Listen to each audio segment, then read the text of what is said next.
എന്നെപ്പറ്റി എല്ലാവരും പറയുന്നൊരു വാക്കുണ്ട്, അഹങ്കാരി. സത്യത്തിൽ ഈ അഹങ്കാരം ഞാൻ നേടിയെടുത്താണ് കേട്ടോ. എൻ്റെ അമ്മയെ കണ്ടാണ് ഞാൻ വളർന്നിട്ടുള്ളത്. മറ്റുള്ളവർക്ക് വേണ്ടി സ്വന്തം ആരോഗ്യം സന്തോഷവും മറന്ന് ജോലി ചെയ്യുന്ന എൻ്റെ അമ്മേനെ. പക്ഷെ ഞാൻ തീരുമാനിച്ചു എൻ്റെ അമ്മയെ പോലൊരു സെൽഫ്ലെസ് ആയിട്ടുള്ള വുമൺ ആവത്തില്ല ഞാനെന്ന്. എന്നെ ഞാൻ സ്നേഹിക്കുന്നതും എൻ്റെ ഫ്രീഡത്തിന് വേണ്ടി ഞാൻ സംസാരിക്കുന്നതും ഒക്കെ അഹങ്കാരമാണെന്ന് തോന്നുന്ന ലോകം. പക്ഷെ ഞാൻ പറയും അതെനിക്കൊരു അഭിമാനമാണെന്ന്. ഇന്ന് എൻ്റെ അമ്മയ്ക്ക് വന്നു തുടങ്ങിയ കുറേ മാറ്റങ്ങളുണ്ട്. അത് ശരിക്കും എൻ്റെ വിജയമാണ് കേട്ടോ. കുറേ ഒച്ചയെടുത്തതിന് ശേഷവും പറഞ്ഞു കൊടുത്തതിന് ശേഷമാണ് അമ്മ ഇങ്ങനെ ആയത്.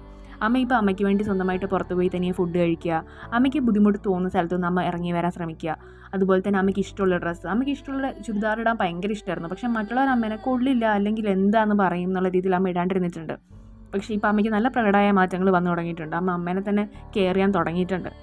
അപ്പം ഇങ്ങനെയൊക്കെയുള്ള സംസാരങ്ങൾ ഉണ്ടാകുമ്പോൾ അല്ലെങ്കിൽ ഒരുപാട് ഞാൻ ഒച്ചയെടുക്കുന്ന സമയത്ത് ആൾക്കാർ പറയും ഇവളെ കെട്ടുന്നവൻ്റെ കാര്യം തീരുമാനമായെന്ന്. അങ്ങനെ പറയുന്നവരോട് എനിക്ക് പറയാനുള്ളത്, തീരുമാനം ആയിരിക്കണം. സ്വന്തം ഐഡൻറ്റിറ്റി ഉള്ള, സ്വന്തം വ്യക്തി സ്വാതന്ത്ര്യങ്ങൾക്ക് വേണ്ടി സംസാരിക്കുന്ന വുമൻ്റെ കൂടെ ജീവിക്കുക എന്ന് പറയുന്നത് അങ്ങനെ എല്ലാവർക്കും പറ്റുന്നൊരു കാര്യമല്ല.